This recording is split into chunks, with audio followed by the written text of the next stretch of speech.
Hello students, welcome again in संकल्प education. आज हम लोग डिस्कस करेंगे 3 पॉइंट्स के बारे में। एक कंसेंट फॉर्म और बाहेंधरी पत्रक एंड न्यू जीएस सिलेबस जो भी आया हुआ है, बिकॉज जीपीएससी ने अभी रिसेंटली काफी डेवलपमेंट्स किए हुए हैं और काफी स्टूडेंट्स की क्वेरीज भी आ रही है कि सर इसके बारे में थोड़ा इंप्रूवमेंट और थोड़ा इन्फॉर्मेशन दो कि क्या इसके अंदर इंप्रूवमेंट आई है, क्या मतलब क्यों जरूरी है, कौन कौन लोग भर सकते हैं, कौन कौन नहीं भर सकते। ठीक है, जीएस में क्या चेंजेस आए हुए हैं, किस किस पोस्ट के लिए जीएस के नया सिलेबस के अंदर उसको अप्लाई करना है, किसके लिए नहीं अप्लाई करना है। ठीक है, तो आज हम थोड़ा इसमें छोटा सा एक वीडियो बना रहे हैं। ठीक है, जिसके अंदर हम कंसेंट फॉर्म के बारे में, बाहेंधरी पत्रक के बारे में and then new GS syllabus के बारे में हम लोग डिटेल इंफॉर्मेशन लेंगे। ठीक है, और चलो स्टार्ट करते हैं फर्स्ट से। सबसे पहले कंसेंट फॉर्म। देखो, कंसेंट फॉर्म किस लिए हुआ है? कंसेंट का नाम ही है सम्मति, सर्वसम्मति, मतलब कि स्टूडेंट की सम्मति है कि मैं एग्जाम देने जा रहा हूँ। क्या होता था कि पहले बच्चे, अभी मैं रिसेंट एक एग्जाम की बात करता हूँ, एक एडिशनल असिस्टेंट इंजीनियर क्लास 3 की एग्जाम हुई थी फॉर मैकेनिकल के अंदर, जीएमसी डिपार्टमेंट। उसमें 70% एब्सेंट थे बच्चे, सिर्फ 30% आए हुए थे। बाकी जो सीट्स थी वैसे की वैसी पड़ी थी। इसमें जो जीपीएससी का खर्चा लगता है ना, मतलब डायरेक्टली तो जीपीएससी का, बट इनडायरेक्टली का तो एक जो जनता का पैसा वो जा रहा है, वेस्ट हो रहा है। ठीक है, टाइमिंग लग रहा है, टाइमिंग वेस्ट हो रही है, शेड्यूलिंग के लिए जो टाइमिंग लग रहा है वो भी वेस्ट हो रहा है। तो इससे कॉप अप करने के लिए जो जीपीएससी ने एक नया रूल लाया है, जिससे कंसेंट फॉर्म बोलते हैं, ये कंसेंट फॉर्म भरेंगे विद द डिपॉजिट। ठीक है, इसमें क्या होता है, स्टूडेंट्स को 500 rupees for the general category and non general जो रिजर्वेशन है उनको 400 रुपीज कंसेंट फॉर्म के साथ डिपॉजिट पे करना है। जो एग्जाम देना चाहते हैं वही फिलअप करेंगे, जिनको एग्जाम नहीं देना उनको फिलअप करने की जरूरत नहीं है। ठीक है, जिनको एग्जाम देनी है वो कंसेंट फॉर्म भरेंगे और उसके साथ में फॉर्म में बाद में डिपॉजिट करेंगे। ठीक है, 500 रुपीज और 400 as per the category. Second चीज, ये फीस रिफंडेबल है। अगर आप एग्जाम दे दिए तो आपकी फीस रिफंड हो जाएगी। ठीक है, मतलब ये फीस सबमिट नहीं होगी, क्योंकि आपने एक बार फीस भर दी है फॉर्म भरते समय, वो इनफ है। इनको पैसे की रिक्वायरमेंट नहीं है, बस ये है कि वो टाइम ना वेस्ट ना हो, वो पैसा वेस्ट ना हो, वो टाइम बचे और मनी बचे। ठीक है, तो उसको कैसे फिलअप करना है पहले वो देख लेते हैं। ठीक है, किसको फिलअप करना है पता चल गया, जिनको एग्जाम देनी है उनको कंपलसरी फिलअप करना है बच्चे, नहीं तो आप एग्जाम दे नहीं पाओगे। ठीक है, कैसे करना है वो भी देख लेते हैं। ठीक है, आप जीपीएससी की वेबसाइट पे आप जाओगे, ये जीपीएससी की वेबसाइट है। ठीक है, आपको पता है जीपीएससी की वेबसाइट पे आप गए, अगर आपको इन्फॉर्मेशन चाहिए तो आप यहाँ पे जाके आप देख सकते हैं। ये रहा हमारा अभी recently Narmada and culture department mechanical engineer मददनीज इंजीनियर यांत्रिक का कंसेंट लेटर भरा गया था, तो उसमें डिपॉजिट कंसेंट अथवा कंसेंट डिपॉजिट भरवा बाबत। ठीक है, इसमें उन्होंने लिखा हुआ है, देखो, व्यवस्था न बिन जरूरी खर्च पड़ थाए ते जेनो बोझे अंते तो जाहिर जनता ऊपर जावे, है ना। तो उसको रेक्टिफाई करने के लिए इन्होंने ये निकाला हुआ है। इसमें इंपॉर्टेंट चीज क्या है बच्चे, कि पहली चीज है कि इसमें फीस 500 रुपीज और 400 rupees for the non general person के लिए। ठीक है, आपको उसमें डेट भी देंगे, टाइम भी देंगे, इसके अंदर आपको फिलअप करना है। ठीक, कैसे भरा जाता है वो भी आपको यहाँ पे आपकी प्रोसेस बता दी गई है। इस पे आप क्लिक करो, डायरेक्ट आप वेबसाइट पे जाओगे, वहां पे कंफर्मेशन नंबर, बर्थ डेट सब डालना है। कंसेंट डिपॉजिट आपको करना है, डिपॉजिट के बाद आपको रिफंड आपको पेमेंट की हो जाएगी। ठीक है, अब आप देखोगे तो ये मेरी वेबसाइट है, वेबसाइट के ऊपर हम लोग जाएंगे। ये है मेरे वेबसाइट का इंटरफेस खुला। ठीक है, यहाँ पे कुछ नहीं करना है। यहाँ पे अब अदर एप्लीकेशन, अगर आप देख रहे हो तो टॉप की जितने भी बार है, यहाँ पे अदर एप्लीकेशन है, यहाँ पे आप क्लिक करेंगे, कंसेंट फॉर्म आएगा। कंसेंट फॉर्म के अंदर जाएंगे तो आपका एक इंटरफेस खुलेगा, इसके अंदर आपको सेलेक्ट करोगे पोस्ट का नेम, जो भी पोस्ट आपकी, चाहे सिविल की हो, रोड एंड बिल्डिंग सिविल की नर्मदा हो, या class 2 health and family welfare वाली। ठीक है, आप यहाँ पे सेलेक्ट करेंगे पोस्ट का नाम, कंफर्मेशन नंबर डालेंगे, यहाँ पे डेट ऑफ बर्थ और यहाँ पे कैप्चा डालेंगे। आपका एक इंटरफेस खुलेगा जहां पे आपको सिर्फ एक टिक करना है। ठीक है, वहां पे आप कुछ करना नहीं है, वहां पे जस्ट आपको एक टिक करना है, एक आपका ये आएगा बॉक्स आएगा, उसके अंदर टिक करना है, उसके बाद आपको पेमेंट करनी है। ठीक है, पेमेंट करनी है, बस डन। उसके बाद आपका बस आपको 2 से 3 स्टेप करने हैं, और ये स्टेप्स जो है सिर्फ 1 या 2 मिनट से ज्यादा का आपका टाइम नहीं लेगा। ठीक है, आप फिलअप कर देंगे, एक आपकी रिसिप्ट जनरेट होगी, रिसिप्ट आपकी जनरेट होगी। ठीक है, एक रिसिप्ट जनरेट होगी आपकी, उसको आप अपने पास रखो एक प्रूफ के लिए कि हाँ मैंने अपना भरा हुआ है।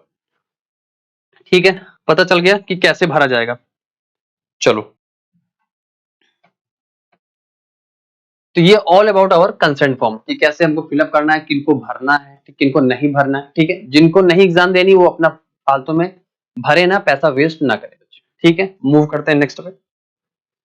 चलो, बाहेधरी पत्रक। बाहेधरी पत्रक देखो वो एक लेटर है, वो लेटर आपको कब आपको फिलअप करना है वो देखो।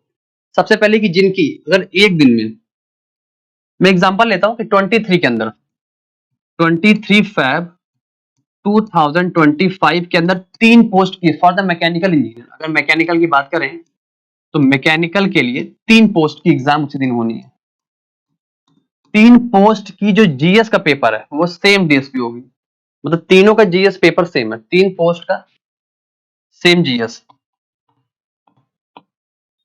सेम जीएस का पेपर होगा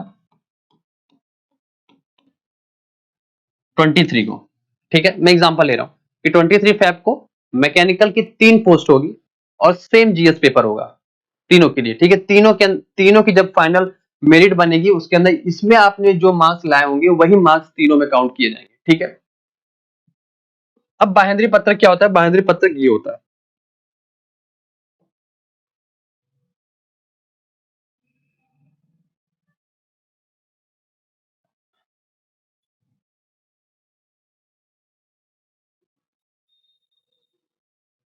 ये रहा बाहेंद्री पत्रक। बाहेंद्री पत्रक इसको बोलते हैं। ये देखो, अभी रिसेंट में एक एग्जाम हुई थी तो हमारी जो डबल ई के लिए, तो उसका बाहेंद्री पत्रक है ये 34 वाले।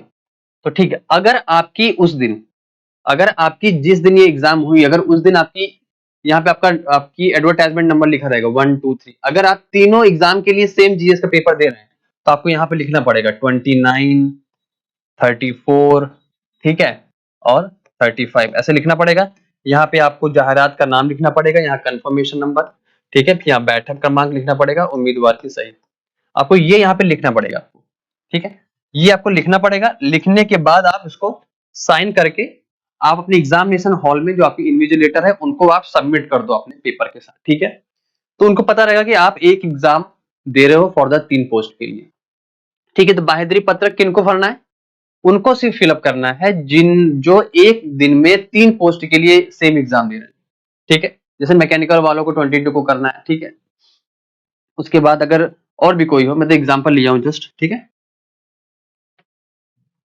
तो किनको करना है ना, ये किनको करना है? इनको मैकेनिकल वालों को करना पड़ेगा 23 के लिए। 3 पोस्ट है उनकी।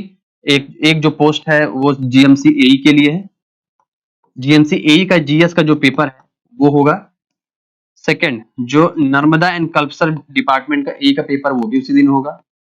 और जो नर्मदा एंड कल्पसर डिपार्टमेंट का जो डिप्टी एग्जीक्यूटिव इंजीनियर है उसका जो सेम जीएस का पेपर 23 को होगा, 23 फैब को होगा। तो उनको बाहेंद्री पत्रक भरना।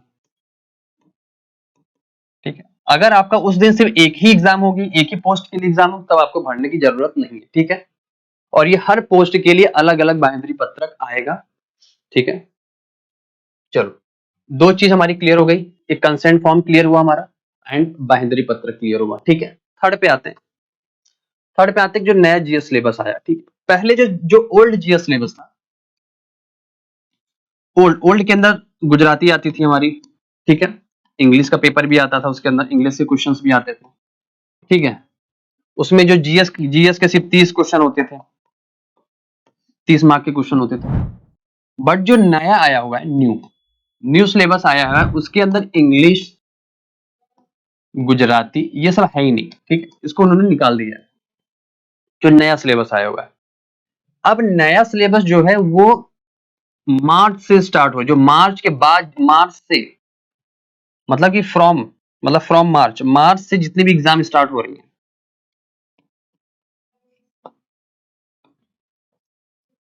फ्रॉम मार्च मतलब मार्च से जितनी भी जीएस एग्जाम स्टार्ट हो रही है उसके अंदर जो नया जीएस का सिलेबस उसको हम जीपीएससी अप्लाई कर रहा है। ठीक है, अब जैसे मैकेनिकल का शेड्यूल बताऊं आपको। मैकेनिकल का शेड्यूल अगर आप देखो तो जीएमसी का टेक्निकल का एग्जाम तो ऑलमोस्ट आपको सबको पता है।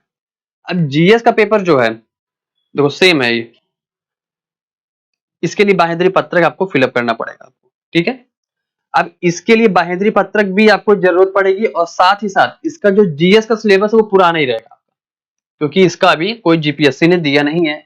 रिसेंट में ऐसे कोई इन्फॉर्मेशन नहीं निकाला है कि इसकी चेंजेस होगी। जिसका चेंज होना था उसको निकाल दिया उन्होंने। इसमें भी तीनों के अंदर ओल्ड सिलेबस रहेगा, ओल्ड जीएस का सिलेबस रहेगा बच्चे।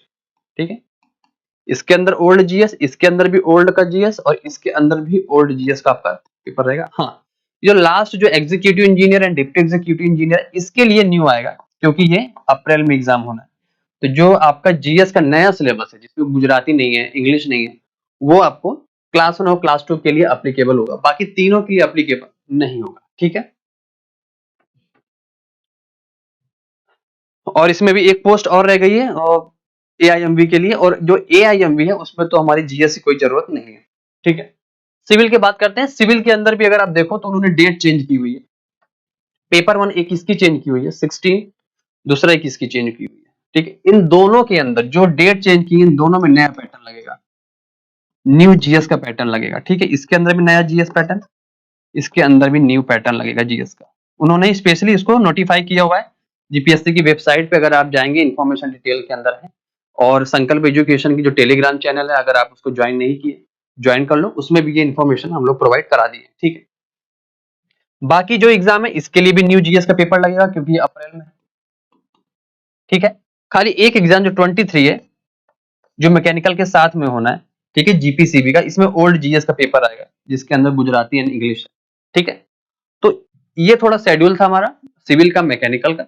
आप देख सकते हैं किसमें जीएस का ओल्ड पेपर आएगा, किसमें जीएस का न्यू पेपर आएगा, वो भी आप उसको ऑलमोस्ट सबको पता है। जस्ट ऐसे इन्फॉर्मेशन एक आपको एक रिवाइव हो जाए कि हाँ भाई किसमें आपको क्लियर एकदम दिमाग में रहना चाहिए।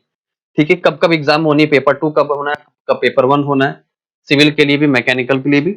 बहुत इंपॉर्टेंट है scheduling and syllabus. Scheduling syllabus बहुत इंपॉर्टेंट है, आपकी एग्जाम कब हो रही है, ठीक है, आपका सिलेबस क्या है, दो बहुत इंपॉर्टेंट चीजें फॉर प्रिपरेशन के लिए। ठीक है बच्चे, तो ये तीन हमारा पॉइंट था जिसको हमको डिस्कस करना था।